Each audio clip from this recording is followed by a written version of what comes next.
Hello again. Okay, so today we have some more news. Right now, it just debuted about 3 hours ago. So here, a Wisconsin man charged with using AI to create and send explicit images of minors. So of course, they're using AI now to create underage adult things. So here a man was arrested on charges of creating and distributing explicit AI-generated images of minors. The 42-year-old man used Stability AI's text-to-image model, Stable Diffusion, to make the images. He faces up to 70 years in prison, the Department of Justice said. A 42-year-old man was arrested on charges of creating sexually explicit images of minors and sending similar obscene material to a 15-year-old. So according to a press release from the Department of Justice, Stephen Anderegg was arrested last week after a federal grand jury returned an indictment charging him with producing, distributing, and possessing explicit AI-generated images of minors in one of the first cases of its kind. So the Wisconsin resident was accused of using Stability AI's text-to-image model, Stable Diffusion, to create thousands of hyper-realistic images of nude or partially clothed minors, many of which showed them engaging in acts with men or touching their areas. He was also accused of sending the 15-year-old boy AI-generated images of minors showing their adult regions in an Instagram message and describing how he used Stable Diffusion to generate the explicit images of minors. According to the court documents, the Department of Justice said he stored the images on his computer and that evidence was recovered from his electronic devices. It also claims he created the images using sexually explicit text prompts related to minors. Wow, okay. So he right now is in federal custody, awaiting a detention hearing set for Wednesday. He faces up to 70 years in prison for the 4 counts alleged in the indictment per the Department of Justice.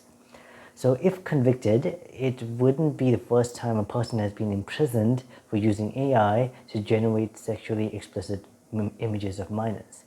In November, a child psychologist was sentenced to 40 years in prison, followed by 30 years of supervised release, and the North Carolina man used an AI tool to create images of minors and sexually exploited a minor. And this is a child psychologist.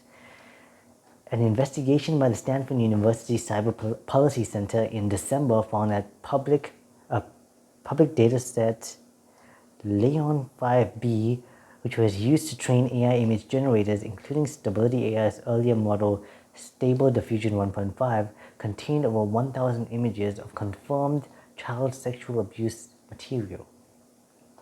A Stability AI spokesperson previously told Business Insider it had introduced filters to prevent users from creating illegal content with Stable Diffusion, and that its models were only trained on a filtered subset of Leon 5B.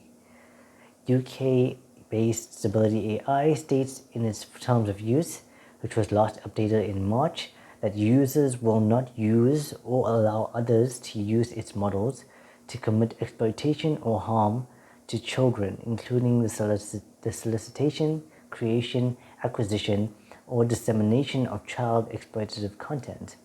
Stability AI didn't immediately respond to a request for comment from Business Insider. Obviously, this article is on Business Insider, and so right now it's the first cases of its kind.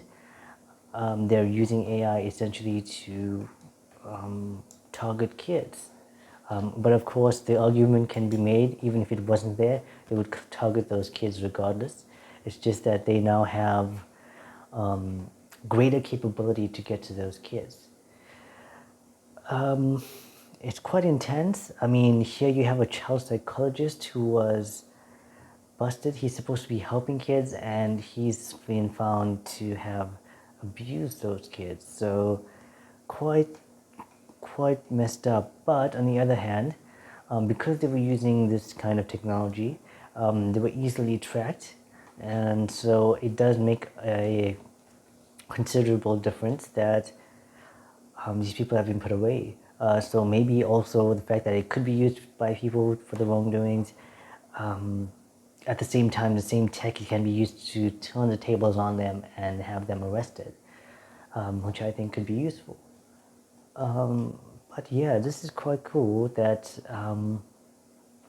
not cool, well, it is cool that they're no longer on the street, they've been arrested, so something good has come from this at least, but obviously the tech itself has so many more ways that can be used by people to just exploit one another, kids, and in just the worst possible ways.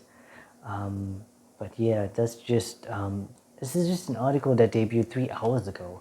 So, I mean, it's just going to keep increasing. So I think the best bet is just to protect yourselves, get yourselves proper software, I guess, and then maybe just keep devices out of your kids' hands. But yeah, that's just the first article that's come out 3 hours ago. I'll just keep you guys updated quite soon, okay?